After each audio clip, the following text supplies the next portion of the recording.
Reputasyon, Part 6. Halos hindi narinig ni Sam ang paligid sa lakas ng tibok ng puso niya habang nakatingin sa bawat hakbang nitong palapit sa kinatatayuan niya. Nasaan ang kapatid mo? Kilit na tanong ni Ace nang makalapit sa kanya at maras siyang hinila nito sa braso at nabitawan ang bike niya na agad bumagsak sa kalsada. Aray! Nasaan siya? Sagutin mo ako.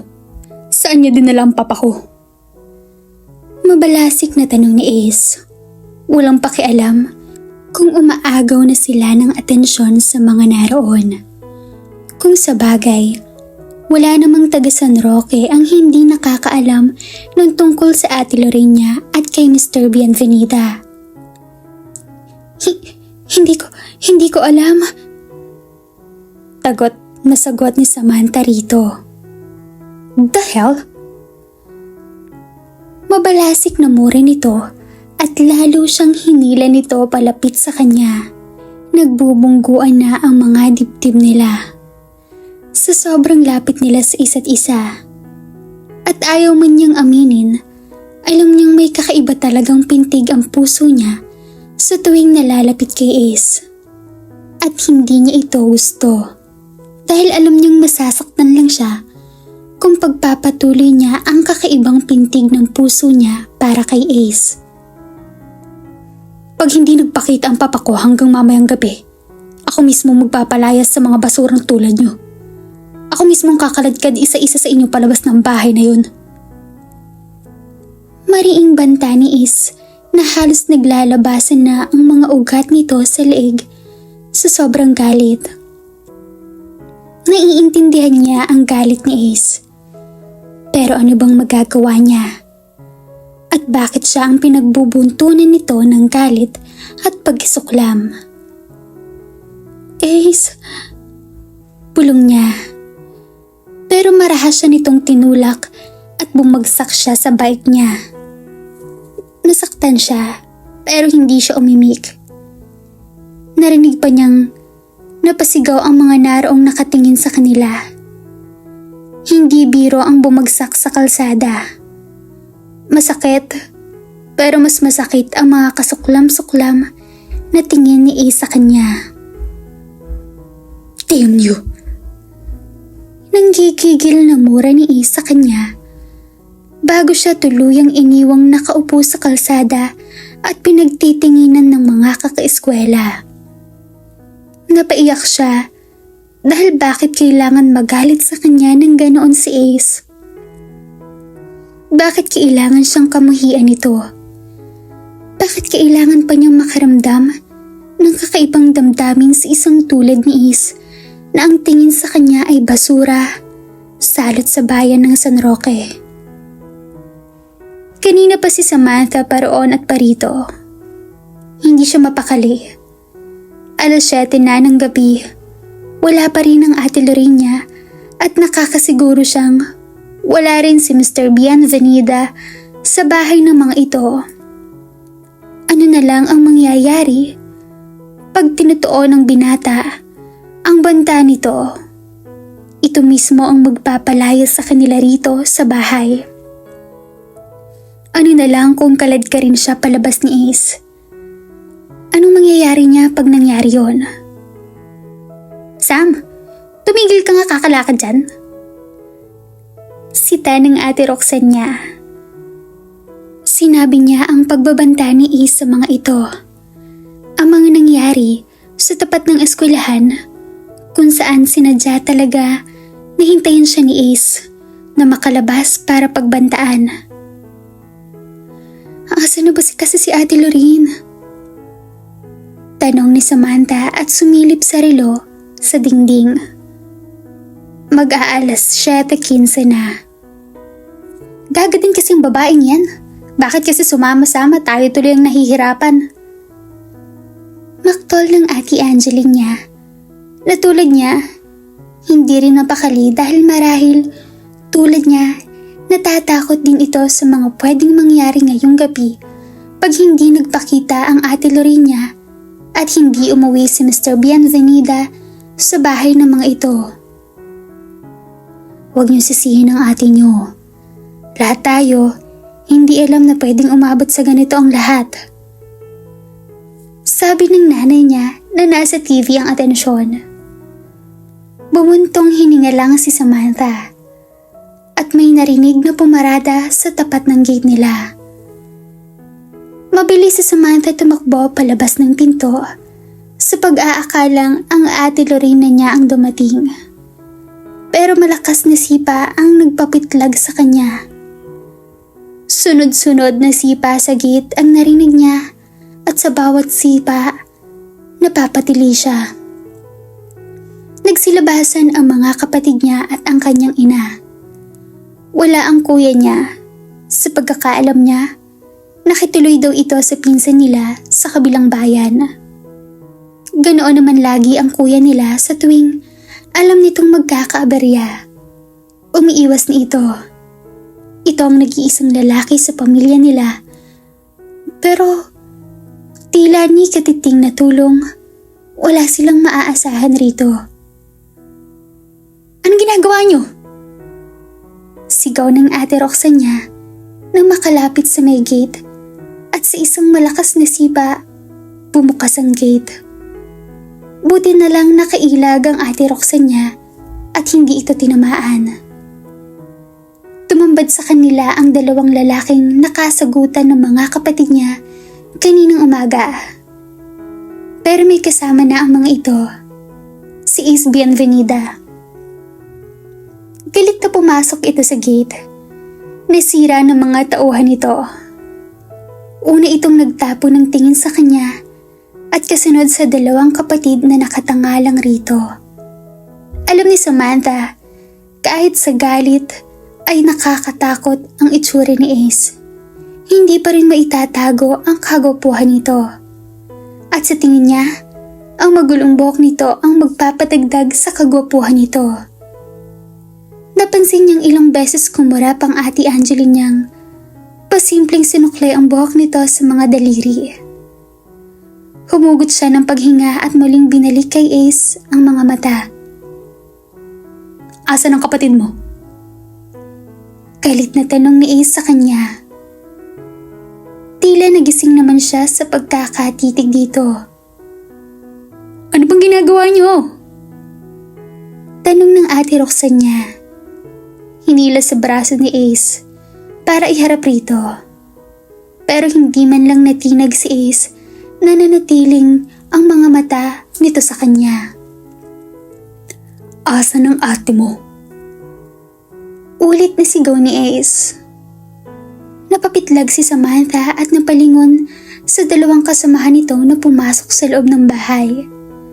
At isa-isang inihagis ang mga gamit nila. Nataranta si Samantha nang lalapitan sana mga ito pero hinila siya ni Ace sa mga braso. Tinatanong kita, Samantha. Nasaan si Lorraine?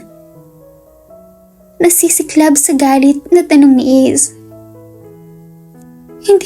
Hindi ko alam.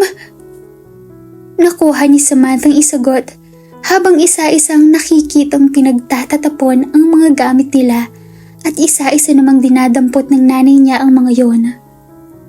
Tulad niya, nakatulala at nakatangalang ang dalawang kapatid sa mga nangyayari. Nay! Tili niya at marahas na binawi ang braso kay Ace, pero hindi siya nito pinakawalan. Hindi ba't binalaan na kita kanina na ako mismong kakaladkad sa inyo dito pag hindi umuwi ang papa ko? Sabi ni Ace, pero tila wala siyang nauunawaan dahil sa nanay niya. Di alam kung paano dadamputin ang mga gamit ang atensyon niya. Naaawa siya sa nanay niya dahil nakikita niya itong nahihirapan at nasasaktan. Ate, tulungan niyo si nanay. Tili ni Samantha dahil ayaw siyang pakawalan ni Ace.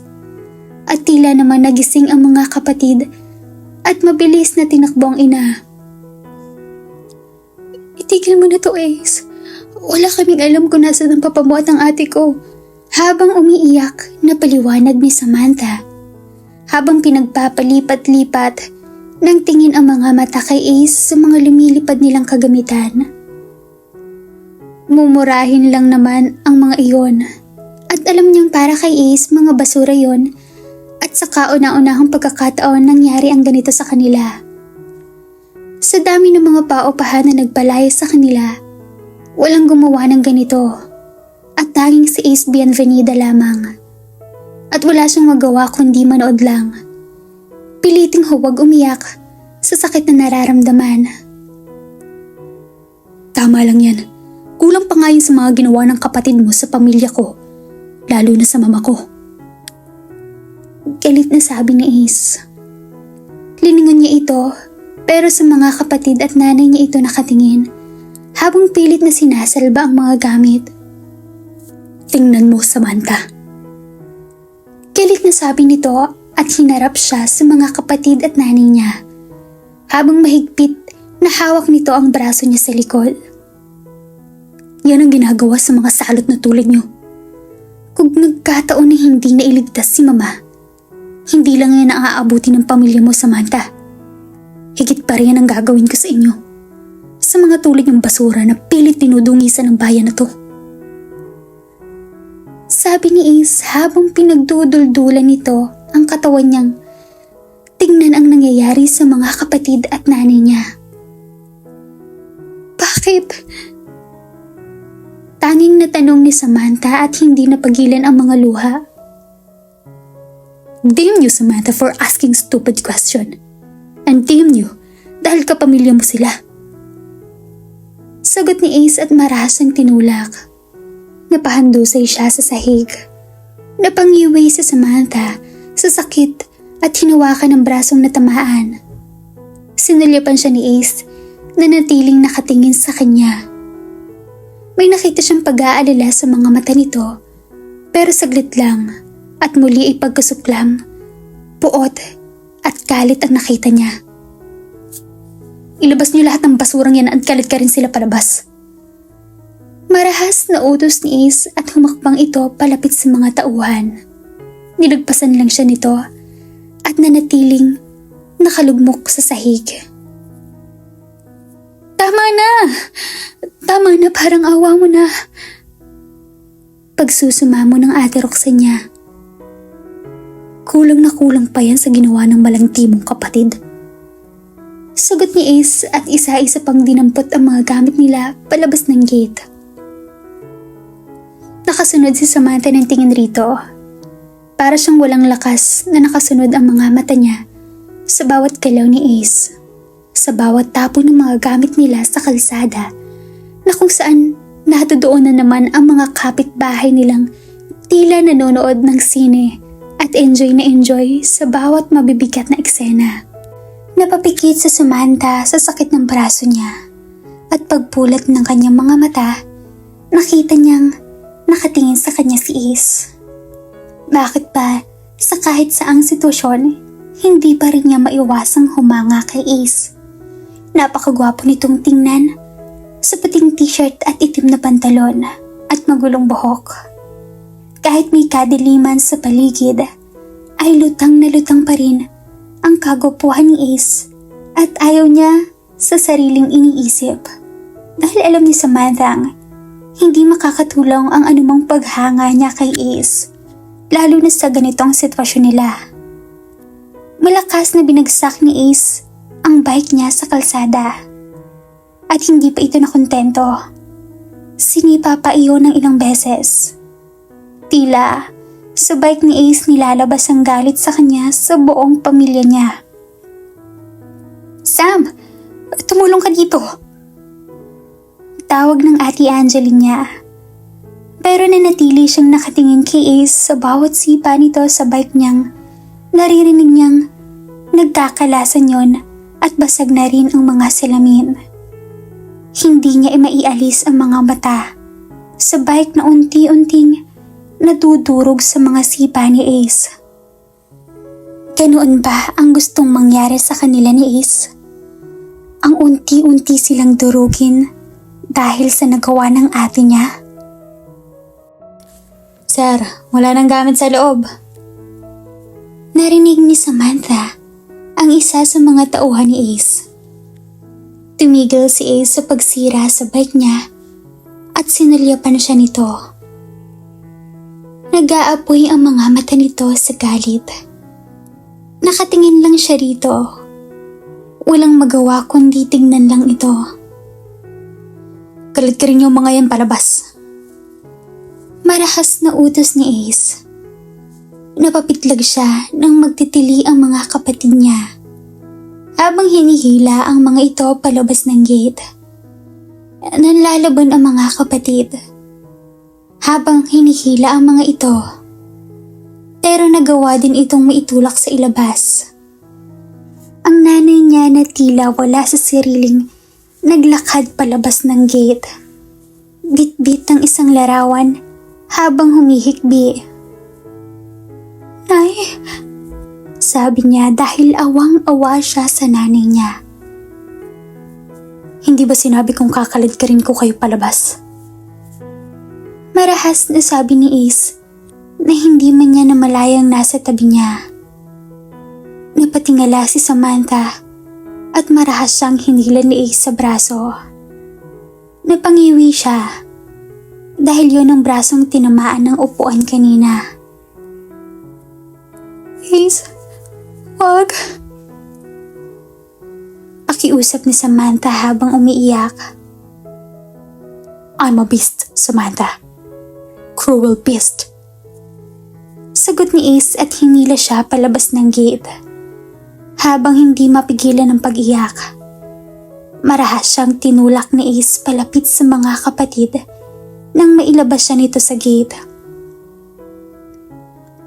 Ace. Muling bigkas ni Samantha sa pangalan nito habang kung ano-anong pagbabanta pa ang sinabi nito sa kanila na hindi na niya maunawaan dahil hindi siya makapaniwalang nagawa ni Ace sa kanila ang palayasin. Bakit ibang Ace ang nakita niya kahapon? Hindi ba pinagtanggol siya nito kay Rain? Hindi ba nag-aalala ito sa kanya? Pero bakit ngayon? Si Ace mismo ang nananakit sa kanya at sa buong pamilya niya. Sam, kamusta naman ang unang araw mo sa resort ng Bienvenida? Tanong ni Alma nang makasabay ito sa school cafeteria. Okay lang. Tipid na sagot ni Samantha. Ayaw sabihin sa kaibigan na unang araw pa lang niya, pinapalayas na siya ni Ace. Inaasahan naman niyang mangyayari yon, pero hindi sa unang araw. So ano, nakita mo ba si Ace roon? Excited na tanong nito at siniko pa siya. Narinig ko, bumalik na raw siya ng San Roque. Ito na daw magmamanage ng resort nila. Alam mo bang si Ace ang topic ng mga guest sa Villa de Pico? Paliwanag ni Alma. Hindi siya sumagot. Tinuon ng pansin sa kinakain na pansit. Pero di naman niya nalalasahan dahil kay Ace ang isip niya. Matapos ang nangyari na insidente sa kanila ni Ace kahapon, tila na ulit ang mga nangyari. 5 taon na ang nakakalipas. Walang nagbago kay Ace sa loob ng 5 taon. Mas lalo lang itong naging makisig at kumwapo pa. At pakiramdam niya, mas lalo din itong naging mapanganib para sa kanya at sa pamilya niya. Hindi niya sinasabi sa mga kapatid at sa nanay niya ang tungkol kay Ace. Ayaw niyang mabigyan pa ng isipin ang pamilya niya. Lalo na ngayon, masaya na ang mga ito. Isama pa na excited ang mga ito sa pag-aasikaso ng kasal ni Ate Lorena. Mula na nangyari ang gabing pagpapalayas ni Ace sa kanila, hindi na muli nag-cross ang landas nila ni Ace. Iyon ang huling pagkikita nila nito. 1 linggo bago makabalik ang Ate Lorena noon, pero wala ni isang sagot ang nakuha nila sa kapatid nito. Hindi nito sinabi kung ano ang nangyari at kung magkasama nga ito at si Mr. Bienvenida noong mga araw na yon. Narespeto naman nila ang pananahimik ng Ate Lorena. Magpahanggang ngayon, hindi pa rin nila napag-uusapan ang tungkol doon. Ilang beses na niyan sinubukan tanungin ng kapatid, pero agad na umiiwas ito. Kaya hanggang ngayon, wala pang linaw kung ano nga ba ang nangyayari sa kapatid at kay Mr. Bienvenida. Halos 2 buwan silang nanirahan sa kabilang bayan para maiwasan muna ang mga tao sa San Roque. Pero hindi naging madali sa kanya ang lahat ng yon. Lalo na sa pag-aaral niya, na sa tuwing papasok siya ng eskwelahan, siya lagi ang pinag-uusapan ng mga kaeskwela. Ang nasaksihan ng mga ito na ginawa sa kanya ni Ace at ang kumalat na pagpapalayas sa kanila ni Ace. Tiniis niya lahat ng yon hanggang sa makapagtapos siya at makapasok sa DWCC. Pero wala naman nagbago. Dahil ganoon pa rin. Ganon pa din kung paano siya tingnan ng mga kaeskwela. Marahil hindi nga lang siya pinagbubulungan o pinag-uusapan ng mga estudyante ang tungkol sa kanilang pamilya. Marahil dahil hindi naman interesado ang mga ito na pag-usapan pa ang buhay nilang mag-anak, hindi naman sila mayaman. Tulad ng mga ito, malayo ang estado ng buhay niya sa buhay ng mga kaeskwela. Kaya nga tanging si Alma lang ang kaibigan niya at kumakausap sa kanya. Isama pa na hindi siya kayang makipagsabayan sa mga kaeskwela dahil lahat magaganda ang mga damit na sinusuot sa araw-araw na pagpasok. Samantalang siya, mabibilang niya sa mga daliri ang damit na maaayos at niisusuot sa pagpasok. Madalas naman siyang bigyan ng Ate Lorena ng perang pambili ng mga gamit, pero itinatabi niya ang mga yon. Ayaw niyang ipambili lang ng mga luhod sa katawan ang perang alam niyang pinaghirapan ng kapatid na kitain. Kinabukasan, bumalik si Samantha sa Bienvenida Resort. Gaya ng plano niya, aalamin niya ang katotohanan na hindi makuha sa kapatid. At alam niyang nasa Bienvenida ang mga sagot sa kung ano ba ang nangyari noon. Magandang umaga, Sam. Bati ni Mang Tonyo nang matapos ikandado ang bike niya sa poste. Magandang umaga din po, Mang Tonyo. Magiliw na bati niya at inaabot ang isang plastic. Binilhan niya si Mang Tonyo ng pansit sa karinderyang nadaanan niya kanina. Naku, ikaw talaga, Sam.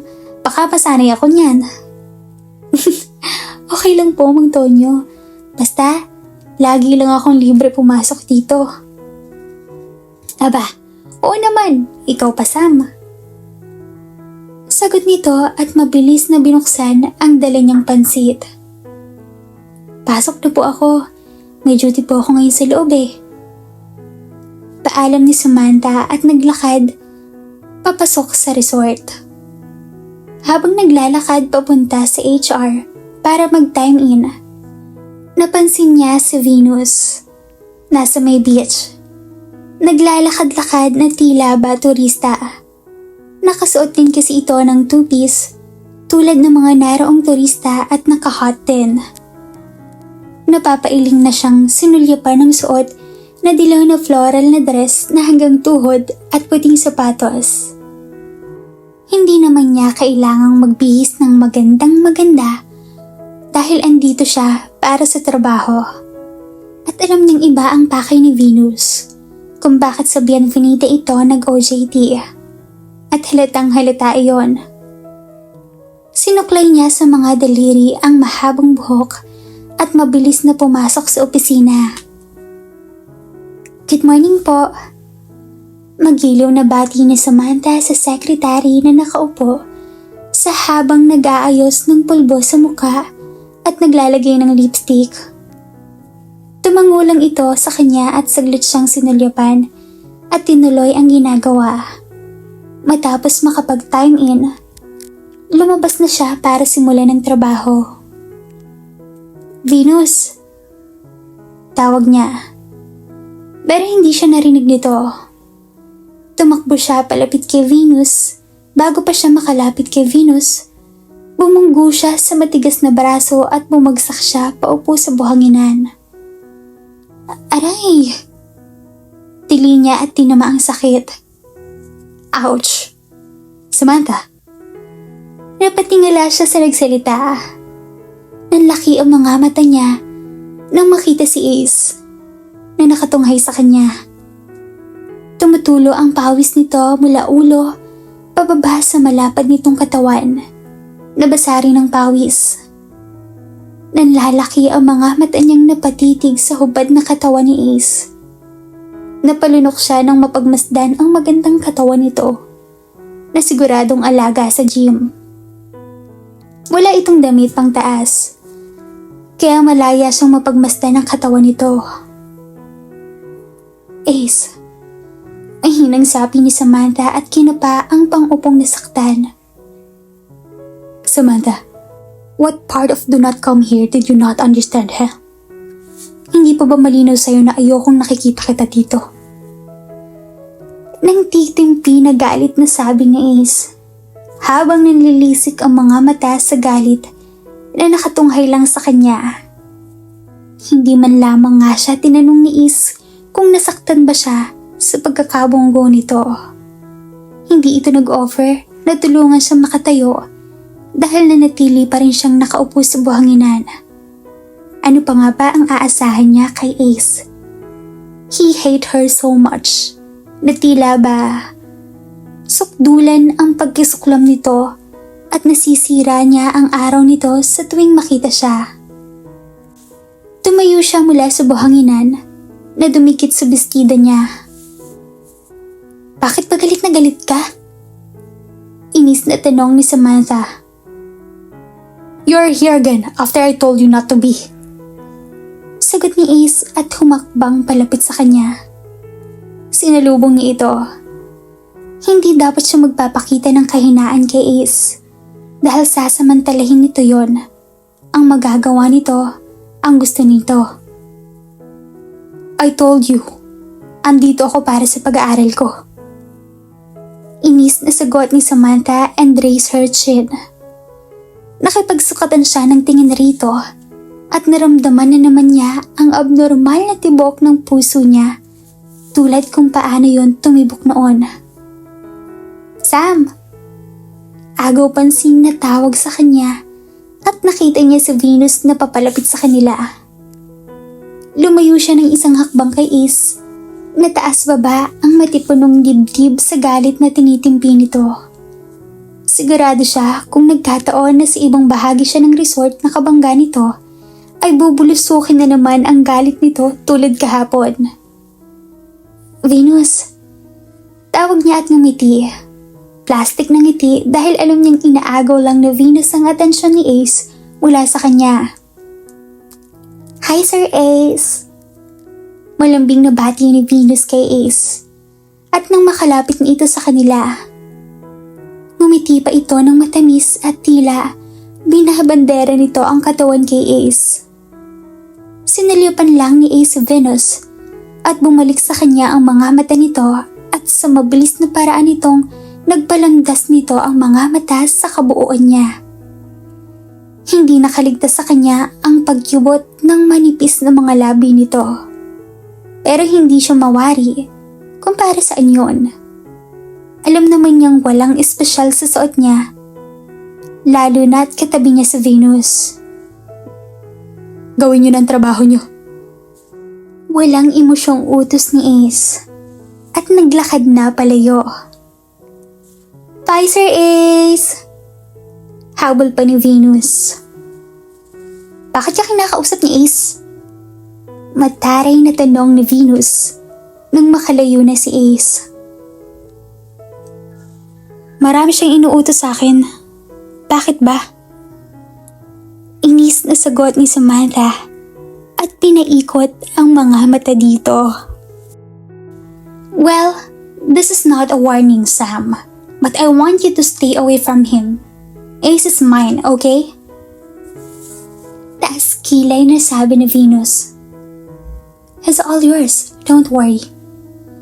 Baliwalang sagot ni Samantha at tinalikuran ni ito.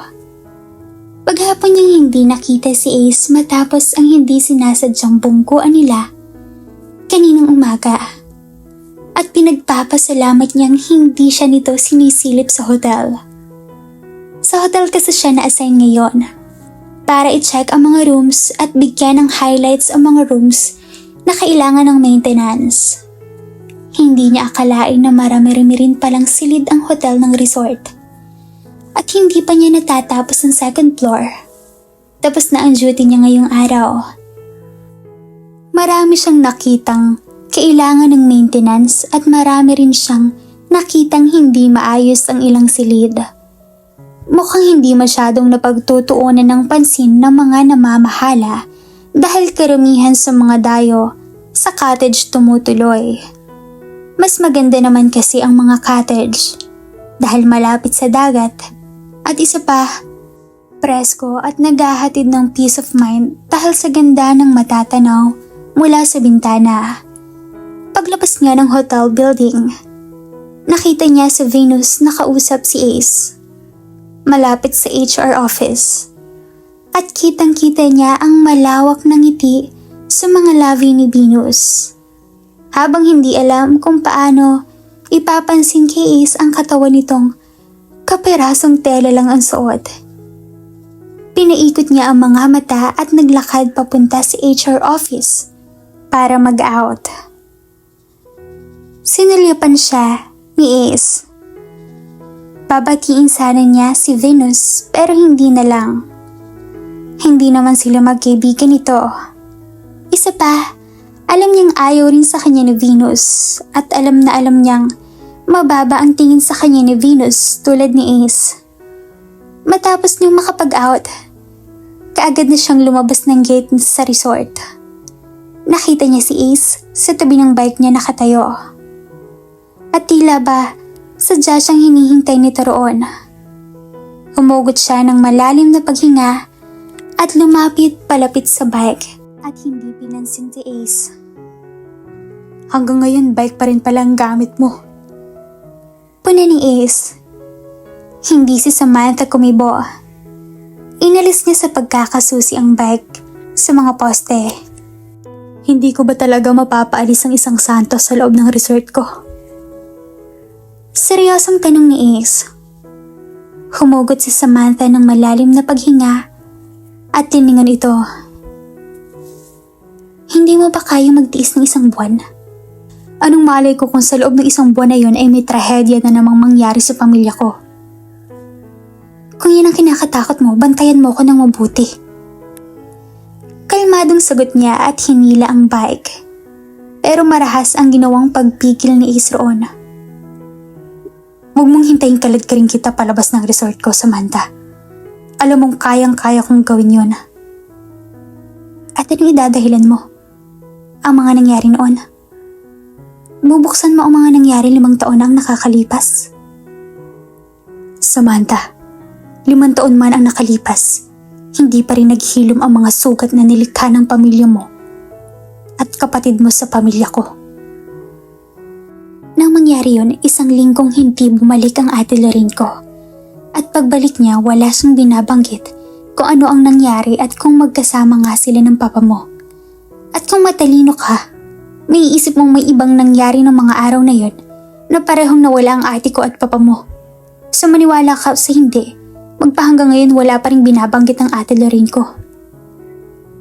Mahabang sabi niya at marahas na binawi at inalis ang kamay ni Ace na pumipigil sa manibela niya. Hindi ako aalis ng Bienvenida Resort hanggat hindi ko nalilinawan lahat. At dito na po nagtatapos ang part 6 ng ating kwento. Sabay-sabay po nating abangan ang susunod na kabanata. Maraming salamat po. God bless and stay safe.